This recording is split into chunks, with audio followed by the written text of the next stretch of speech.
It's a cool breeze, but we're overheating. Not a participant in any game, but we feel defeated. I want to take you on this journey. Please, can I take you on this journey? It's the kind riddled with eerie exclusivity. This is the kind of journey only certain eyes have the ability to see. This is the journey of black ethnic minorities. Can I paint you a picture? Please. I need to paint you a picture because I am a male just about to turn 18. Each day as I plant myself on a seat at the back of the bus away from society, I think about my life and how it could be. This is my journey. These are the choices I make daily because our mothers' voices have begun to tremble and quiver the words we thought we would never hear. Her posture communicates 1,000 different tones of fear. She says, walk on, stay humble, and try not to make eye contact. We are now the conflicted third generation because my father said, walk as though the sky is the opposite magnet of those that encapsulate your brain cells. We are now the conflicted third generation. Rosa fought hard for our rights on public transport, but I bet police busting their guns at us in 2015 never crossed her mind. Utilise your rights, squeeze tight, and when we become as resilient as the Fed's bulletproof vest, just say when and we'll let go because we don't want to see you choke. Then the voice of the law echoes. Could you step aside for me, please? Knowing that if you obey and stop in your tracks, you'll put your rights on pause, then he'll clear his throat, he'll lift his hat, then shimmy it back into position just below his eyebrows, of course. Then as one, we talk more. Let me guess, you think black lives don't matter? While his mum just had her whole world shattered. You won't run rings around us, we are not the planet you call Saturn. We blink an eye, another black man dies. So give us the truth regard and legalise the legal elitist crime because right now, they're pretty much just unlawful lies. The Lord is testing us because it's past just taking sides, it's past just the one black man compromised because black lives matter.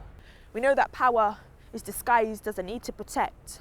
No, my bag is not filled with illegal content. No, my dad does not grow marijuana in his shed. There's a cool breeze, but we're overheating. Not a participant in any game, but we feel defeated. So this face of law enforcement, asks if you understand why he stopped you. Then we reply, your definition of having an understanding means to stand under the person who supposedly stands above. So we do not understand you because we refuse to stand under authority that doesn't stand for peace, justice or love. We merely comprehend your unspoken words. We comprehend that you don't need our last name to see the history beneath our skin and that you don't need our fingerprints to trace our colonial identity. But it's deeper than finding out which way the wind is blowing just by observing the trees because there will always be that group of rebellious leaves going against the grain. Suspicions are only raised based on ethnic background, but we're still waiting for justice to be served like big-headed bigots waiting for the humble pie to come back around. And when it comes back around, and it will come back around, but when it comes back around, the justice loses its value because our parents cried too many tears of gold that fell onto floors that hadn't been vacuumed after bloodshed.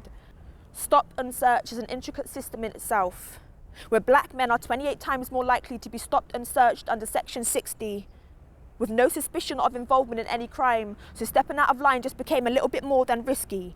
And if you don't have a reason, no, you cannot frisk me. A £4.20 day saver might be the cheaper option instead of taking the risk of walking and getting stopped in the street. The wheels on my bus go around and around. As a reminder of the vicious cycle, I feel trapped by slavery as if slavery travels with me. I feel trapped by slavery. I feel trapped by slavery as if slavery was the only part of my history. Maybe slavery's new name is police brutality. Maybe the shackles which bind our family tree are the handcuffs I visualise myself on my 15-minute journey. So are we free to walk away? Are we free to walk away?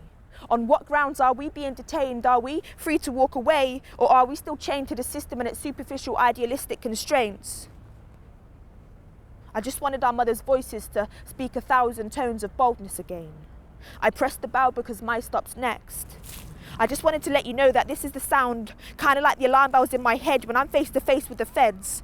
I didn't want you to just hear my journey. I wanted you to take it with me. Do you now believe that it's the kind riddled with eerie exclusivity? The kind of journey only certain eyes have the ability to see?